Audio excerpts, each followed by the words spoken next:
Durante o século XIX, era muito comum na Europa o famoso show de horrores, ou circo das aberrações. Nesses espetáculos eram exibidos animais e humanos que possuíam algum tipo de anomalia, relacionadas a mutações genéticas, doenças ou alguns problemas físicos. No vídeo de hoje iremos conhecer a triste vida de exploração e humilhação de Sarah Baartman, que foi exposta como bicho em um desses zoológicos.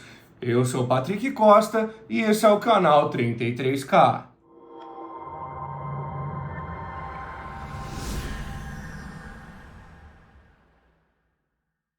Teve o seu nome substituído. Até o nome atribuído a Sarah está impregnado de uma história preocupante e preconceituosa. Seu nome foi substituído por uma outra versão. Ela ficou conhecida como Sage, que é o diminutivo holandês de Sarah, traduzida aproximadamente como Pequena Sarah. Seu nome artístico, Hottentot, Vênus, refere-se ao idioma que sua tribo falava, formalmente conhecido como Khoikhoi ou Noma. Durante a colonização europeia da África, os colonos holandeses se referiam ao idioma como Hottentot, uma aproximação zombeiteira dos tons de estalos e chueiro da língua, que se traduz aproximadamente como gagueira, mais uma maneira de pintar os africanos como selvagens e inferiores. Vênus refere-se à deusa grega da fertilidade e fazia referência às feições femininas super desenvolvidas de Sarah, como as nádegas, os seios e até a genitália. Hoje, o termo Hottentot é conhecido como altamente ofensivo e não é mais usado. Foi contrabandeada para a Inglaterra. Sarah foi contrabandeada para a Inglaterra pelo seu mestre, um homem negro e livre chamado Hendrik Caesars, e pelo médico militar britânico Alexander Dunlop. Mano, engraçado, né? O cara era negro, só que ele tinha lá o papelzinho de livre. E ele tava contrabandeando o povo dele. Sim. Dois conspiradores e aproveitadores que viram ali a oportunidade de lucrar com a figura e a cor da pele da jovem. Tecnicamente, Sarah não era escrava de Hendrik, mas sim a sua empregada doméstica. Contudo, ela foi colocada em servidão quando seu parceiro foi morto por um colono holandês. Os dois homens discutiram sobre a possibilidade de ganhar dinheiro na Europa, algo que ela nunca encontraria como empregada doméstica na África do Sul. Embora ela fosse analfabeta, ela assinou um contrato firmando que faria tudo por vontade própria. Os dois foram os primeiros a exibir ela em Londres. Eles colocaram ela em uma gaiola, onde ela vestia roupas justas e trajes africanos completos, incluindo penas, contas e um cachimbo. Seu traseiro estava em exibição e ela teria sido convidada a dançar e se curvar para a multidão. Se curvava de frente ou de costas? Ela teria sido convidada a se curvar, tipo ficar de quatro, tá ligado? E como ela tinha uma bunda muito grande, o povo tinha essas pira aí. Lá na França tinha muito esse negócio de muito tarado em bunda. Então eles queriam ver ela. O povo lá deve ser retinho, né? Assim, ó.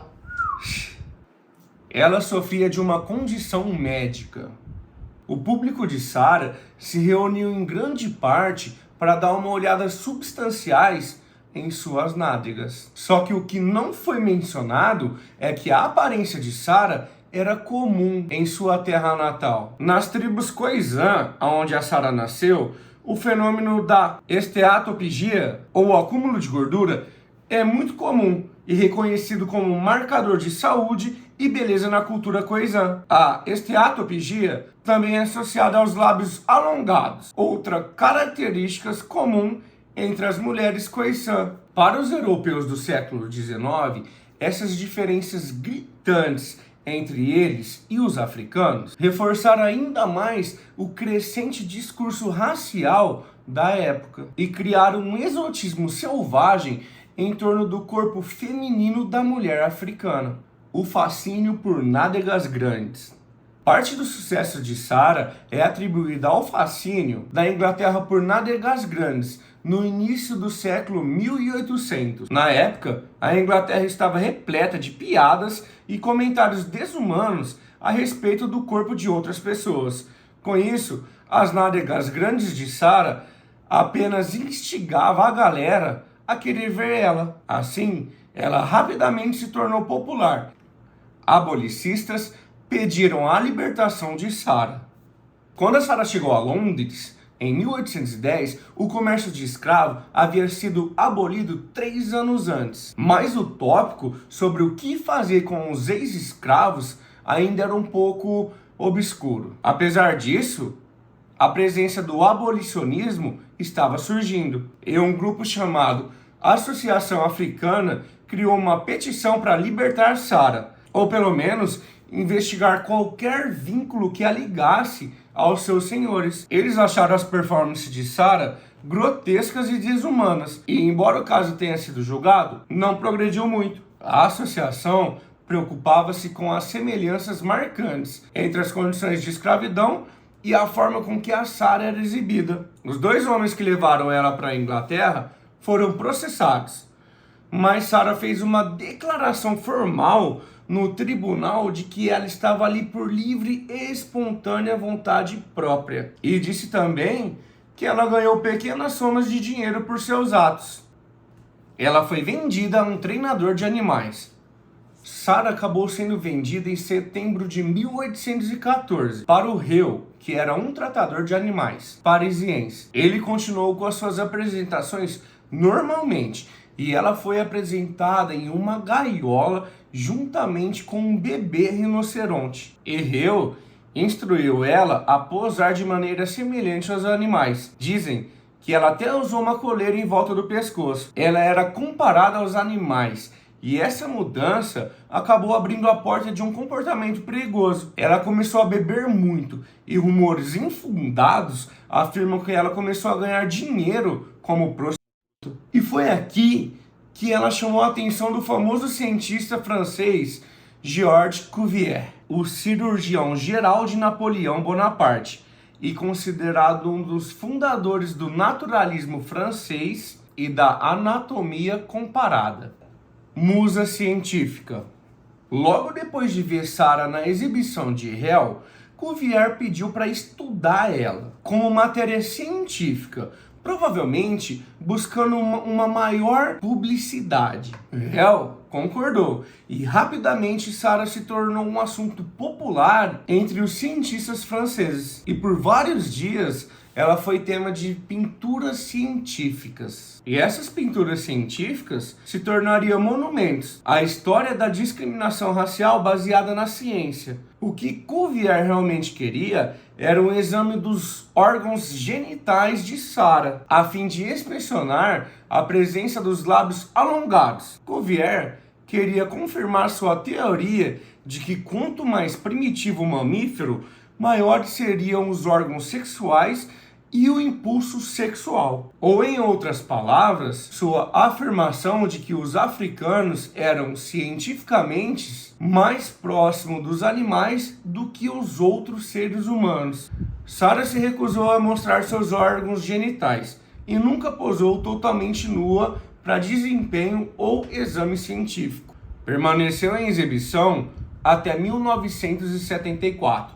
Por quase 160 anos, após o fim da sua vida breve e trágica, o legado de Sarah Baartman continuou a reunir multidões, zombarias e comparações com animais. Cuvier comparou Sarah a um orangotango e, ao realizar a dissecção, finalmente obteve evidências científicas sobre os seus lados alongados. Junto com um molde de gesso, Cuvier exibiu o esqueleto, o cérebro e os órgãos genitais de Sarah no Museu do Homem em Paris até 1974. Seu esqueleto e gesso foram exibidos lado a lado para que, como foi em sua vida, o seu traseiro fosse enfatizado. Ao longo das décadas, várias reclamações e tentativas de remover os restos mortais de Sarah foram feitas sem sucesso. Mas em 1970, um grupo feminista começaram a argumentar